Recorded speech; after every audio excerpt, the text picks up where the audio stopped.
Olá, queridos e queridas que me assistem todas as semanas. Como é que vocês estão? Vocês já sabem que eu sempre espero, que eu sempre torço e oro para que vocês estejam bem, para que vocês estejam felizes, para que vocês estejam abençoados.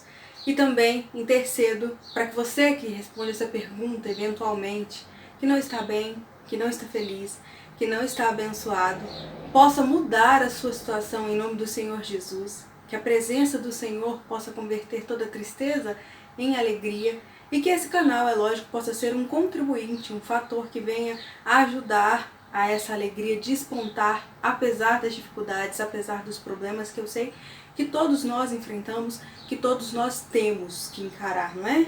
Dioturnamente a gente sempre encontra desafios, obstáculos, às vezes problemas mais sérios, mas em todas essas situações nós temos a Jesus e a Bíblia que nos fala que em todas as situações que querem nos separar do amor de Deus que está em Cristo Jesus, nós na verdade somos mais que vencedores por meio daquele que nos amou. E aquele que nos amou primeiro é Ele, nosso amado Jesus Cristo. Amém? Queridos, pega já a sua Bíblia, porque essa semana nós temos devocional e eu quero que você acompanhe comigo aí na sua Bíblia, que você grife, que você marque, que você também abra o seu coração para poder receber aquilo que o Senhor tem ministrado ao meu coração a respeito da palavra que nós iremos compartilhar hoje. Mas antes que a gente possa fazer isso, enquanto você se prepara aí com a sua Bíblia, com o seu caderno, com a sua caneta, enfim, eu quero pedir a você que ainda não é inscrito neste canal, que clique aí no botão de inscrição e também ative as notificações para você não perder nenhum dos próximos vídeos que forem lançados aqui no canal. Além disso, quero contar também com a sua participação de 3 formas. A primeira é curtindo o nosso vídeo, dando engajamento a esse canal, informando ao YouTube que o conteúdo que a gente veicula aqui é importante para você. Segundo, quero contar com o seu compartilhamento.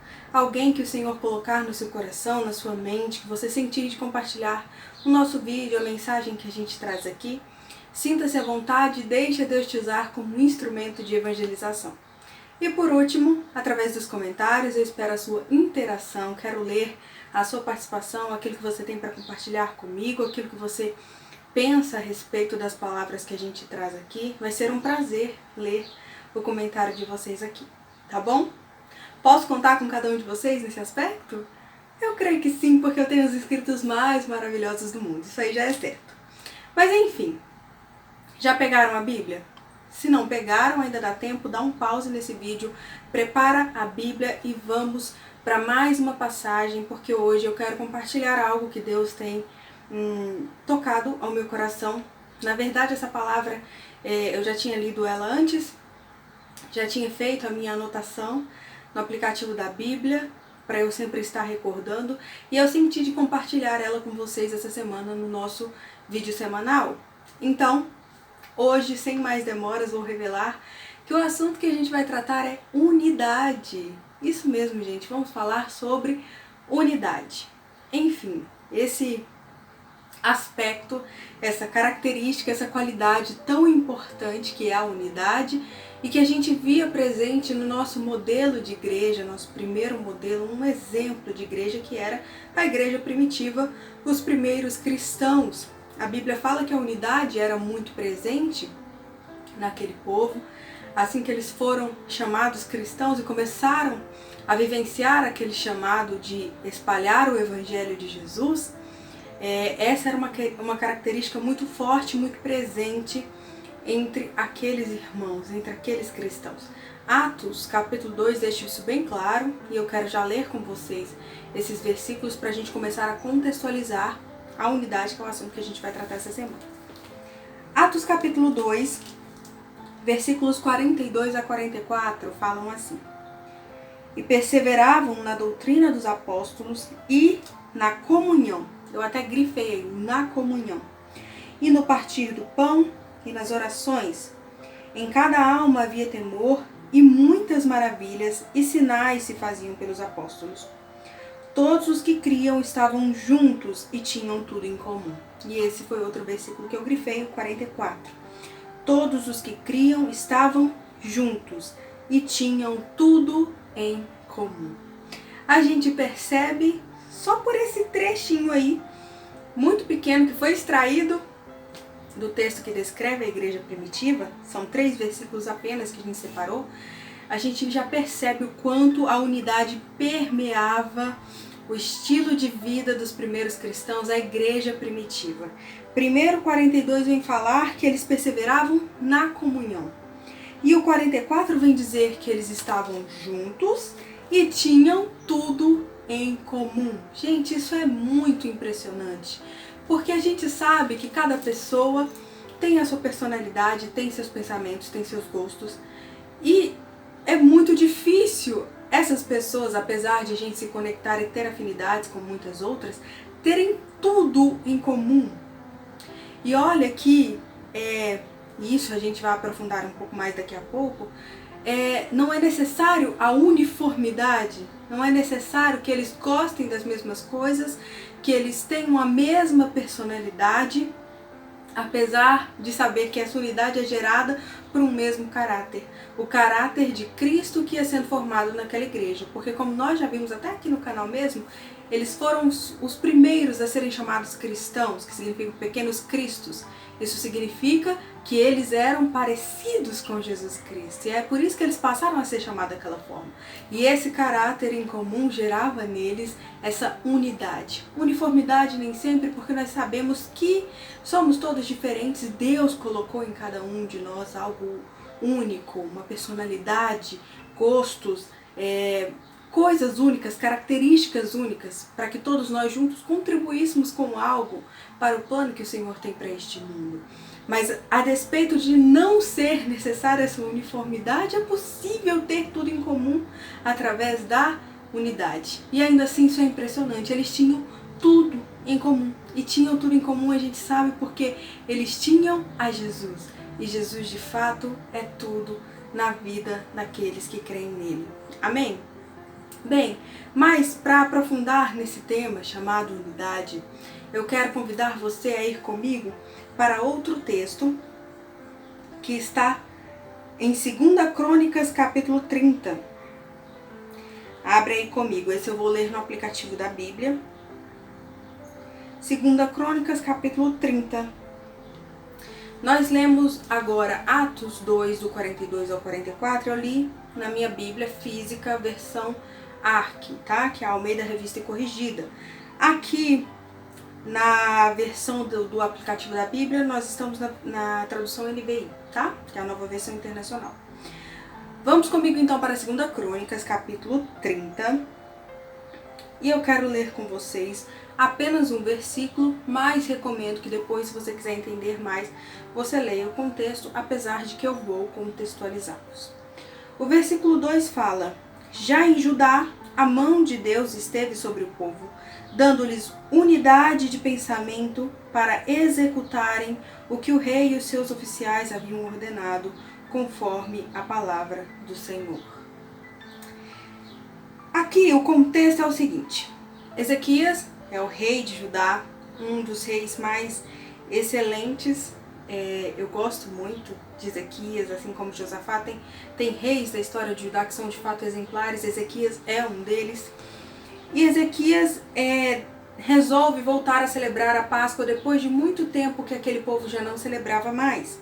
E o capítulo conta a história de quando ele envia uma mensagem a todo Israel e também a Judá para convocá-los a voltarem a celebrar a Páscoa. Mais adiante a gente percebe que os mensageiros foram de cidade em cidade, mas que o povo zombou deles e os expôs ao ridículo. Muitos deles acharam graça daquela convocação, daquele convite, e não acataram. No entanto, alguns outros já humilharam-se e foram para Jerusalém para atender essa ordem. E aí entra o versículo 12 que a gente leu, que fala sobre a mão de Deus estar sobre o povo, dando-lhes unidade de pensamento, para executarem o que o rei e os oficiais haviam ordenado, conforme a palavra do Senhor. Bem, por que eu trouxe esse texto para falar sobre unidade? Existem outras traduções, como eu disse, essa aqui é a nova versão internacional, NVI. Outras traduções vão falar que Deus colocou neles um só coração. E a versão NVI traduz isso como unidade de pensamento, para executar aquela ordem. Ezequias, compelido pelo Espírito Santo de Deus, resolve voltar às primeiras práticas, a voltar a observar os mandamentos do Senhor, a começar pela Páscoa, convoca a todos, alguns zombam, mas outros respondem positivamente. E aquilo que Deus faz ao estender a sua mão, embora ele pudesse dar muitas retribuições àquele gesto, é justamente dar-lhes um só coração, unidade de pensamento para executar aquela obra. Vejam, eles já tinham uma boa intenção, que era voltar a obedecer ao Senhor, cumprindo os mandamentos do Senhor. Mas basta ter só uma boa intenção? Basta só eu querer ir à igreja e querer fazer a obra do Senhor do jeito que eu penso que eu tenho que fazer? Basta eu simplesmente ouvir o chamado de que eu tenho que ir à igreja, integrar um povo e começar a ser igreja e a trabalhar na obra do Senhor só com as minhas boas intenções e chegar lá e ter o meu próprio jeito, o meu próprio pensamento, a minha forma de fazer e simplesmente colocar ali no meio de muitas outras formas de pensamento e jeitos de fazer? A verdade é que para executar a obra do Senhor como igreja, nós precisamos de unidade, nós precisamos de um só coração. Como eu disse, não havia uniformidade porque as pessoas são diferentes. É difícil ser todos iguais, não tem como. A pessoa ser igual, exatamente igual a outra, ou pensar em tudo, haver concordância em tudo, a partir dela própria, da sua própria natureza. Porque as pessoas não são uniformes, cada uma é de uma forma. Mas havia unidade ali naquela igreja primitiva porque havia um caráter só, que era o caráter de Cristo sendo construído em todos eles. Quando eu penso nessa tradução falando um só coração, eu penso num só pulsar, num centro só de vida, num centro só, bombeando e jorrando sangue para aquele propósito, bombeando vida para aquele propósito. Um só coração fala de um centro único que mantém todo aquele resto com vida, funcionando. O propósito deles era celebrar a Páscoa, e o Senhor deu um só coração para que aquele propósito fosse executado, tivesse vida. Um só. O centro. E o centro, nós sabemos quem é. É Deus. É Jesus, é o Espírito Santo, é o nosso Senhor como centro. E a igreja tem que se organizar exatamente assim, sabendo que tudo bem eu não pensar exatamente igual ao irmão, mas o meu irmão não é o meu inimigo, porque eu tenho um objetivo e ele também tem um objetivo, que é em comum com o meu. É um só coração, uma só unidade de pensamento, um só propósito, que é agradar ao Senhor, Salvador, amado das nossas almas. Pelo menos é assim que deveria ser, e se não tem sido, é tempo de nós pararmos, observarmos e corrigirmos isso. Porque a igreja precisa entender, embora ela saiba o versículo de cor e salteado, mas muitas vezes não pratica. A nossa luta não é contra carne ou sangue. Quando o meu irmão pensa diferente de mim, quando ele quer fazer as coisas de uma forma que eu não quero, quando ele imprime a personalidade dele que não é parecida com a minha nas coisas de Deus ou na obra de Deus, quando ele quer fazer de uma maneira diferente daquela que eu quero fazer, ele não é meu inimigo por isso. Se nós queremos fazer por um objetivo, fazer para o nosso Senhor. Fazer para cumprir o mandamento do nosso Senhor. Fazer para ganhar mais vidas e mais almas para o reino de Deus. E se o centro, o coração é um só, a unidade, onde há unidade, há tudo em comum. Porque o nosso tudo é o Senhor. O resto é só o resto. O que nós temos, o principal, o nosso tudo é Deus. E quando nós temos Deus, o nosso Deus, o único Deus em comum, nós temos tudo em comum. E nós vemos que apesar de alguns zombarem e não acatarem aquele convite, aqueles que acataram e foram para lá, receberam de presente a mão do Senhor estendida sobre eles, concedendo uma unidade de pensamento, que é a tradução NVI. dando a eles uma unidade de pensamento a respeito daquele cumprimento, a respeito daquela ordem, para que fosse cumprida conforme a palavra do Senhor. É o que diz o versículo aqui de 2 Crônicas 30, versículo 12. Unidade de pensamento. Gente, unidade é importante. Com esse vídeo eu não quero nada mais do que levá-los a refletir sobre o papel e a importância dessa qualidade, dessa característica na vida da igreja. Se nós somos a igreja, eu não posso querer fazer prevalecer a minha individualidade. Eu tenho que querer ser um com os meus irmãos. E a oração de Jesus em João 17, antes de ascender aos céus, é justamente essa: Senhor, que eles sejam um, como eu e o Senhor somos um. Como eu e o Pai somos um, que eles sejam um. E nós temos que ser um. Eu não tenho que querer ser um, Rebeca, e todos se submeterem. Eu tenho que querer ser um com os demais. E isso é somente porque nós temos uma mesma disposição mental, um mesmo coração, uma unidade de pensamento. No que tange a gente olhar para o mesmo alvo, no que tange a gente querer a mesma coisa, no que tange a gente buscar cumprir o mesmo propósito.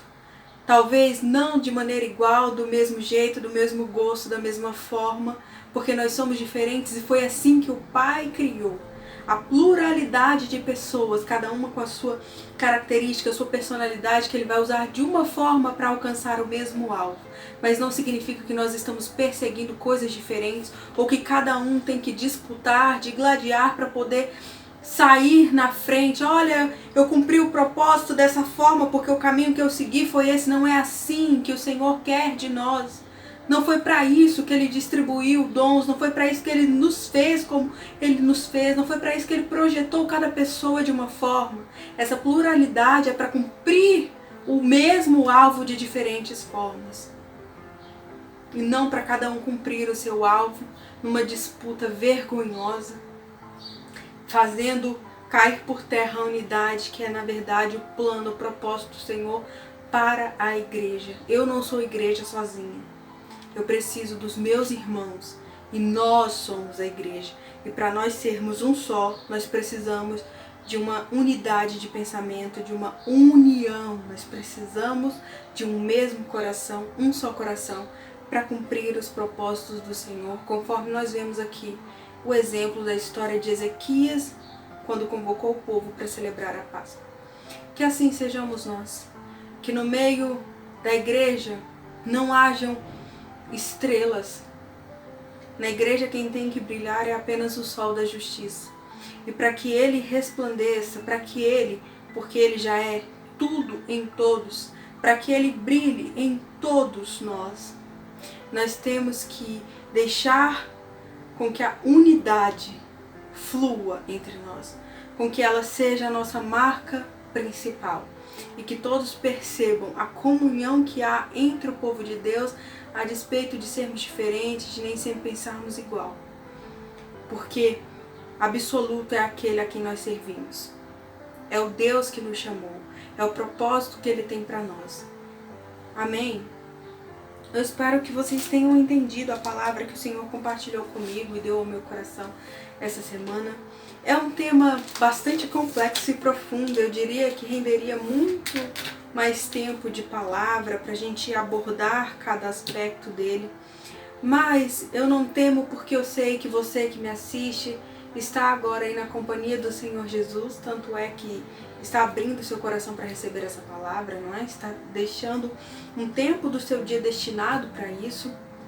Então eu sei que o Espírito Santo de Deus, que é quem traz convencimento, quem traz esclarecimento, quem traz luz à palavra de Deus, vai completar essa palavra no seu coração de modo que você consiga compreender cada vez mais o poder da unidade. Comece a viver isso na sua vida, aí mesmo dentro da sua casa e também na sua igreja e a igreja espalhada por todo mundo, a despeito de você não congregar com né? Todas as pessoas, você não conhece todas as pessoas que são igreja pelo mundo, mas são seus irmãos. É com eles que nós vamos morar no céu por toda a eternidade. Então nós temos que nos preocupar com as causas uns dos outros, orar uns pelos outros para sermos curados, como diz a Bíblia. Nós temos que ter um só coração, uma só disposição mental, uma unidade de pensamento voltado para o nosso único Deus, que é a única coisa que é absoluta, é o Deus a que nós servimos. E se nós temos o mesmo Deus, nós temos tudo em comum, nós temos tudo que precisamos para poder termos unidade. E a unidade é a chave do sucesso da igreja aqui na Terra. Que o mundo possa nos ver unidos cada vez mais e mais, que isso comece aí de você, de dentro do seu lar, e se expanda para a igreja que você congrega e para sermos a igreja em todo o mundo. Até Jesus voltar, a igreja que nós precisamos ser, a igreja que o mundo precisa ver, a luz do sol da justiça resplandecer nela, e não luzes de estrelinhas que querem aparecer mais do que as outras. Amém? Que o Senhor Jesus fale com você nessa semana. Muito obrigada por terem me assistido. Um beijo no coração de cada um de vocês e tchau, tchau.